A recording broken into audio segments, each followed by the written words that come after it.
आजकल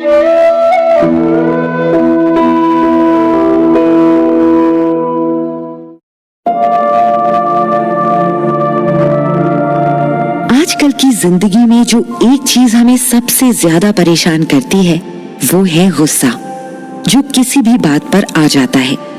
गुस्सा हमारे शरीर और मन को कितना नुकसान पहुंचाता है ये सब हम बचपन से सुनते आए हैं। ऐसे ही कृष्ण से एक दिन भीम ने अपने गुस्से को लेकर सवाल किया, क्योंकि भीम को काफी ज्यादा गुस्सा आता था। भीम ने गंभीर होकर कृष्ण से सवाल किया, कान्हा, आप तो जानते ही हैं मुझे अक्सर गुस्सा आ जाता है और कई बार तो मेरे बस से बाहर होता है। मैं चाह कर भी खुद को काबू में नहीं रख पाता हूँ। आप तो जानते ही हैं कि गुस्से में मैंने कई बार कितने गलत कदम उठाए हैं। कृपा करके इसके लिए कुछ रास्ता दिखाइए। कान्हा भीम को जानते थे और उसके गुस्से को भी। वो अच्छे से जानते थे कि न सिर्फ इस समय बल्कि आने वाले कई युगों तक गुस्सा या क्रोध मनुष्य का सबसे बड़ा दुश्मन होगा। इसलिए इस बारे में जानकारी देना जरूरी था। कृष्ण ने इतना सब सोचते हुए भीम को बताया, भीम, इंसान को लगता है कि उसका दुश्मन बाहर कहीं है, पर सच ये है कि उसका दुश्मन बाहर से पहले उसके खुद के भीतर ही होता है। इंसान को बाहर के दुश्मनों से लड़ने से पहले अपने भीतर के दुश्मनों से लड़ना चाहिए। उन भीतर के दुश्मनों में सबसे बड़ा दुश्मन हमारा गुस्सा ही है। भीम कृष्ण को देखकर समझने की कोशिश कर रहा था, पर उसे समझ आकर भी कुछ समझ नहीं आ रहा था। कान्हा, गुस्सा भी तो मन का ही एक भाव है। अगर प्रेम इंसान का भाव है तो गुस्सा भी तो है। फिर उससे कुछ अच्छा क्यों नहीं होता? और प्रेम से सब अच्छा ही क्यों होता है? ये बहुत अच्छा सवाल है भीम। लोगों को लगता है कि प्रेम, दया, करुणा ये सब भाव अच्छे हैं तो इनका जितना चाहे उतना इस्तेमाल कर सकते हैं, पर ऐसा नहीं है। किसी भी भाव के ज्यादा होने से आदमी अपना नुकसान ही करता है, चाहे वो प्रेम हो या गुस्सा। भीम अपने दिमाग को दौड़ाने की कोशिश कर रहा था, पर प्रेम के बारे में कान्हा की बात उसे अजीब ही लग रही थी, क्योंकि खुद कान्हा बहुत बड़े प्रेमी के रूप में जाने जाते थे। कान्हा, प्रेम भला कैसे किसी का नुकसान कर सकता है? प्रेम तो इस दुनिया का सबसे अच्छा भाव है। ये तो आप ही कहते हैं ना। कृष्ण भीम की दुविधा को समझ रहे थे और ये देखकर उन्हें थोड़ी हंसी आ रही थी। उन्होंने अपनी सुंदर मुस्कान के साथ भीम को समझाया, जरा सोचो भीम, तुम किसी से प्यार करते हो और सिर्फ प्यार ही करते हो, तो इससे क्या होगा? खाना कैसे आएगा? काम कैसे होगा? बाकी चीजों का क्या होगा? कपड़े क्या पहनोगे? ये जो तुम इधर उधर दिन भर घूमते हो, इसके पैसे कहां से आएंगे? भीम, जीवन सिर्फ प्यार करने से नहीं चलता है। प्यार, गुस्सा और दुनिया का हर एक भाव एक संतुलन में होना चाहिए। जिसने ये संतुलन बना लिया उसके लिए ये कठिन जीवन आसान हो जाता है। पर ये इतना आसान नहीं है जितना मैं कह रहा हूँ। यहाँ तक मैं खुद जो तुम्हें इतनी बातें बता रहा हूँ, मुझे भी कभी कभी बहुत गुस्सा आता है। तो आपको जब गुस्सा आता है तब आप क्या करते हैं? गुस्से को क्या सच में काबू में किया जा सकता है क्या? बिल्कुल भीम, गुस्से को काबू में करने के लिए हर इंसान को बस अपने मन को काबू में रखना होगा।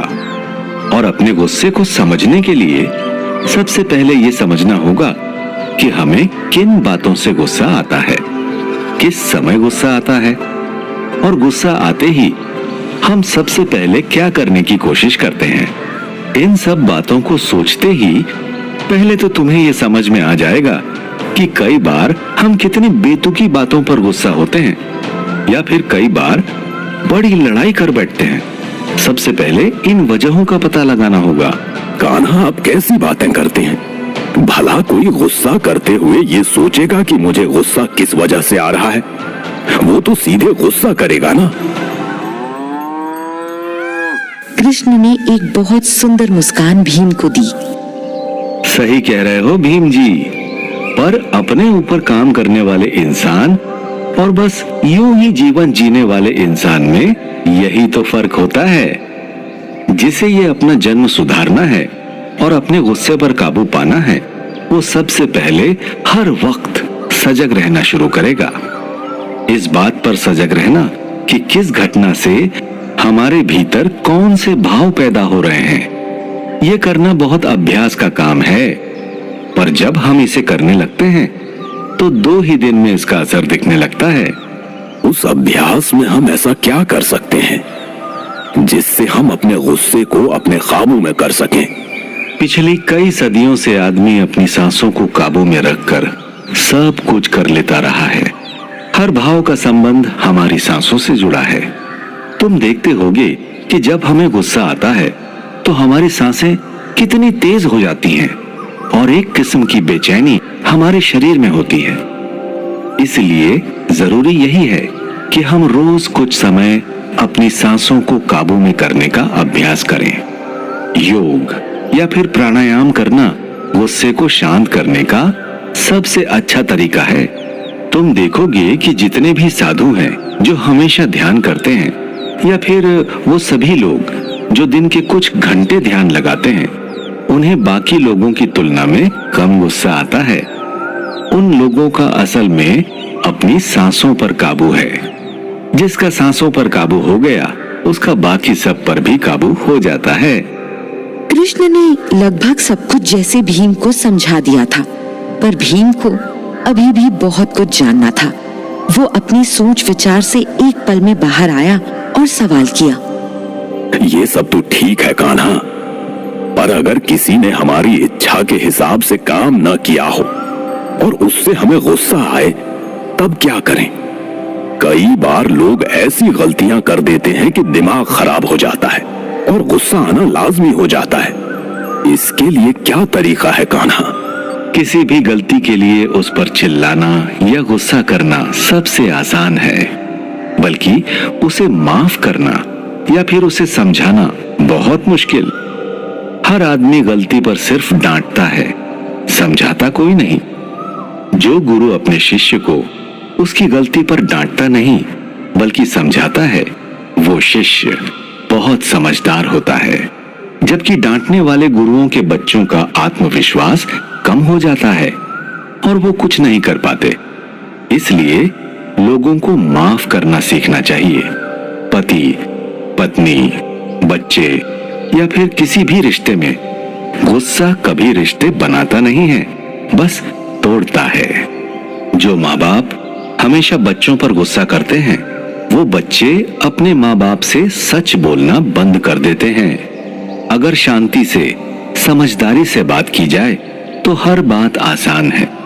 जो इंसान शांत स्वभाव में रहता है, वो ज्यादा सुखी भी होता है और अपने काम को अच्छे से कर पाता है। इसीलिए मैं चाहूंगा कि तुम भी बेवजह गुस्सा करना छोड़ दो।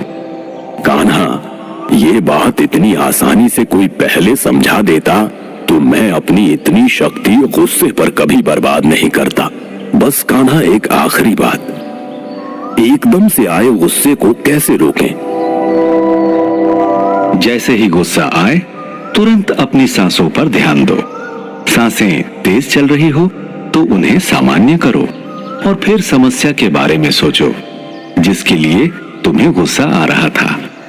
कई बार बस चुपचाप बैठे बैठे खीज भी होती है, तो उस खीज की जड़ तक पहुंचो। कई बार गुस्सा हमें खुद पर आ जाता है और उसे हम दूसरों पर उतारते हैं। दूसरों पर गुस्सा उतारने वालों को ही सबसे ज्यादा योग और प्राणायाम की जरूरत होती है। अगर ऐसे लोग दिन के कुछ पल भी अपनी सांसों को देंगे तो उन्हें बहुत फायदा होगा। सही कह रहे हैं आप कान्हा, अब मैं ऐसा ही किया करूंगा। कृष्ण ने अपने मन को काबू में रखने के लिए ठीक ही कहा था। गुस्सा सबसे आसानी से आ जाता है और लोग गुस्से में ना जाने कितने गलत कदम उठा लेते हैं। जब भी आपको गुस्सा आए, एक लंबी सांस लीजिए और उस बात और उस गंभीरता के बारे में सोचिए। आप देखेंगे कि आपका गुस्सा काफी हद तक कम हो गया है।